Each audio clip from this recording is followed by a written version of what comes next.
Hi guys, welcome back to your social studies lesson. This is the third lesson in our unit, and we are going to be continuing our talk about immigration in the United States. All right, so we are going to start off with just a little bit of review. Just kind of answer these in your heads and your questions. I know this will be kind of tough because I can't interact with you guys, but um, so just ask yourself, who remembers where immigrants came to the U.S. through? So we talked about it a little bit. Let me give you a second to answer that, to think about that. All right. So we talked about the Ellis Island, how that was the main hub for immigration in the United States in the early 1900s. There were over 25 million people who immigrated to the U.S. between 1894 and 1924 through Ellis Island.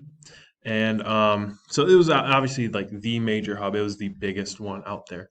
And what it was really famous for was just the sheer number of people that traveled through it. So, but do you think there were other ports in the U.S. that allowed people to come in, or do you think Ellis Island was strictly that you only had to go through Ellis Island? What do you guys think? So, there is actually another major hub that dealt with immigration in the United States in the early 1900s, and it's called Angel Island. It is located in San Francisco.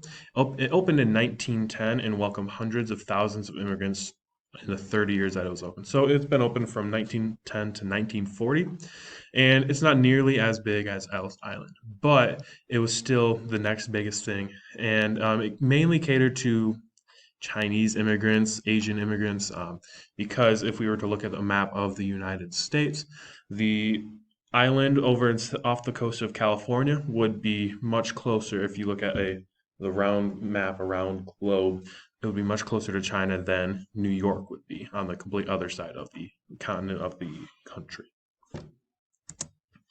So I just wanted to show a little, see if you guys could tell a difference or similarities between an immigration transportation boat and a slave transportation boat.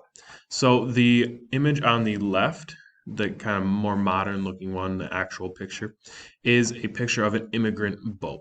Now, if we look at these, there's not much room there, right? People are mostly standing on top of each other pretty much. There's no room to lay down, there's no room to walk around, anything.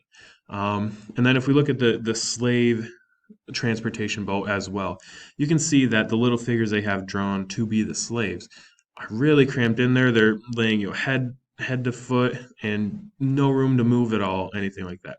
Now, why do you guys think they would load these boats so full?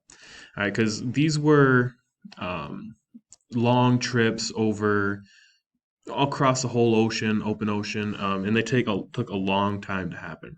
So companies who would transport either slaves or the immigrants would try to fill the boats up as much as they possibly could, because the more people that were on the boat meant more money, whether it's from the slaves being bought or from the immigrants moving in and paying their way to the United States, because they didn't just get free rides, they had to pay their way on the boat and pay for the travel to the United States.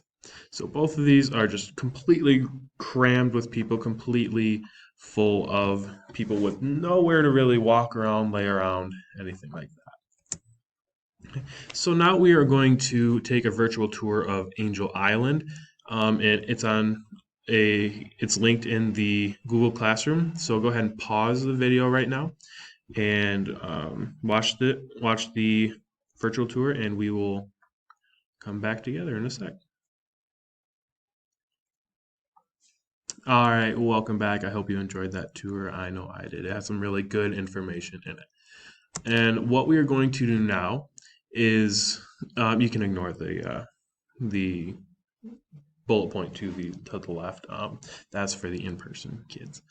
But we are going to be looking at a similarities and differences Venn diagram. So should be on Google Classroom, and the circle to the left is going to be, I want you to write Ellis Island over it, and the circle to the right, I want you to write Angel Island. And in those, I want you to have 5 different bullet points that talk about those islands. So in the section that is not overlapping with each other, for the Ellis Island circle, I want you to write 5 facts that are distinctly about Ellis Island.